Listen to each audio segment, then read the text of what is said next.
Shalom adik-adik sekolah minggu, selamat hari minggu semuanya. Apa kabarnya hari ini? Sehat, kuat, ceria, luar biasa. Wah, semuanya pada bersemangat ya hari ini. Adik-adik yang terkasih di dalam nama Tuhan Yesus Kristus, pada hari ini kita akan mendengarkan firman Tuhan yang tertulis di dalam Lukas pasal yang ke-10 ayat 25 sampai 37. Adik-adik yang terkasih di dalam nama Tuhan Yesus Kristus, kakak mau tanya, siapa di sini yang pernah melakukan kebaikan? Ayo, tunjuk tangannya. Iya, pasti semuanya pernah melakukan kebaikan. Begitu juga dengan firman Tuhan kita pada pagi hari ini yang menceritakan tentang seorang Samaria yang baik hati. Ia menolong seseorang yang sedang dalam kesusahan. Mau mendengarkan cerita kakak? Iya, semuanya duduk dengan rapi ya, duduk dengan tenang, karena kita akan mendengarkan firman Tuhan. Nah, adik-adik yang terkasih di dalam nama Tuhan Yesus Kristus, pada satu hari ada seorang pria yang sedang melakukan perjalanan dari Yerusalem menuju ke Yeriko. Ia menunggangi seekor keledai. Tetapi tiba-tiba saat di tengah perjalanannya ia dirampok oleh orang-orang jahat. Semua harta benda miliknya dirampas begitu saja. "Hai, berikan dompetmu." Adik-adik, para penjahat itu, para perampok itu mengambil dompet pria itu. Dan para penjahat juga mengambil keledainya.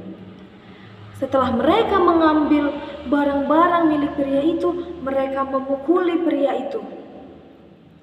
Sampai pria itu terluka seluruh badannya dan berdarah. Setelah mereka memukuli pria itu dan mengambil semua barangnya, mereka meninggalkannya begitu saja di pinggir jalan. Pria itu tadi berteriak kesakitan, "Tolong, tolong, tolonglah aku."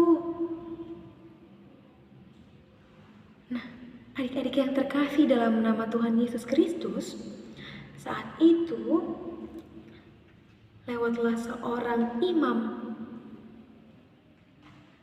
Ia melewati pria yang terluka itu. "Tolonglah aku terluka, aku habis dirampok." Akan tetapi adik-adik, imam tadi malah hanya melewatinya saja. Aku mau ke gereja, aku mau marjamita, udah terlambat aku di gereja. Nanti terlambat aku, gak sempat aku marjamita. Imam tadi tidak menolongnya. Tidak lama kemudian, lewat lagi seorang Lewi. "Tolonglah aku kesakitan, aku terluka, tolong." Akan tetapi adik-adik, orang Lewi itu juga hanya melewatinya. Gak sempat aku, udah terlambat aku di gereja. Nanti terlambat, gak sempat aku memuji Tuhan. Tidak ada yang menolongnya. Setelah itu adik-adik sekolah minggu, dari sana ada seorang pria yang menunggangi keledai. Pria yang terluka tadi sudah berputus asa. Paling dia hanya melewatiku saja seperti dua orang tadi. Dia pasti tidak mau menolong aku. Akan tetapi, orang yang menunggangi keledai tadi berhenti dan mengobati lukanya. Adik-adik, ternyata orang yang berhenti itu yang mau menolong pria yang terluka tadi adalah seorang Samaria. Ia turun dari keledainya, lalu ia membungkus luka pria itu tadi dengan kain, lalu menaikkannya ke atas keledainya. Setelah itu, orang Samaria itu membawa pria yang terluka tadi ke penginapan. Ia mengantar ke penginapan, lalu membuka kain yang diperban tadi, lalu membersihkan luka-lukanya dan mengobatinya. Setelah itu adik-adik, orang Samaria ini pergi menjumpai pemilik penginapan. Ia memberikan uang 2 dinar untuk memberikan makanan kepada orang yang terluka tadi. Dia berpesan, "Tuan, jika uangnya habis, aku akan menggantinya ketika aku kembali lagi nanti ke sini." Nah, adik-adik sekolah minggu yang terkasih dalam nama Tuhan Yesus Kristus, kakak mau tanya, siapa dari antara 3 orang ini yang sudah melakukan kebaikan? Apakah imam, atau orang Lewi, atau orang Samaria? Iya, benar sekali. Orang Samaria telah melakukan kebaikan. Begitu juga dengan adik-adik sekolah minggu pada hari. Untuk anak-anak sekolah minggu saat ini, Tuhan Yesus mengajarkan kita untuk menjadi anak-anak yang mau menolong semua orang tanpa terkecuali.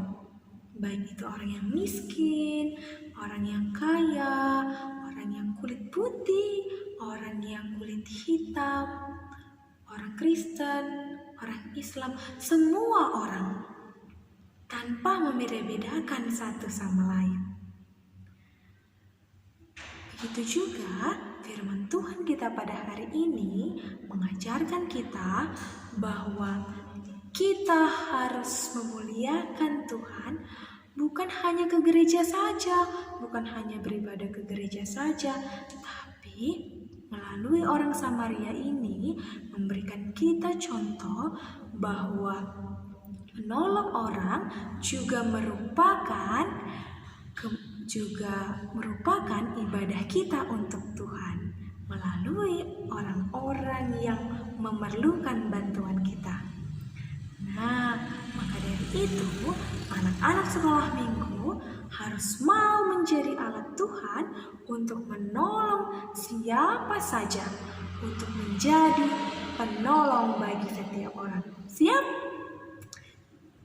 Amin adik-adik sekolah minggu? Amin. Kita bersatu di dalam doa.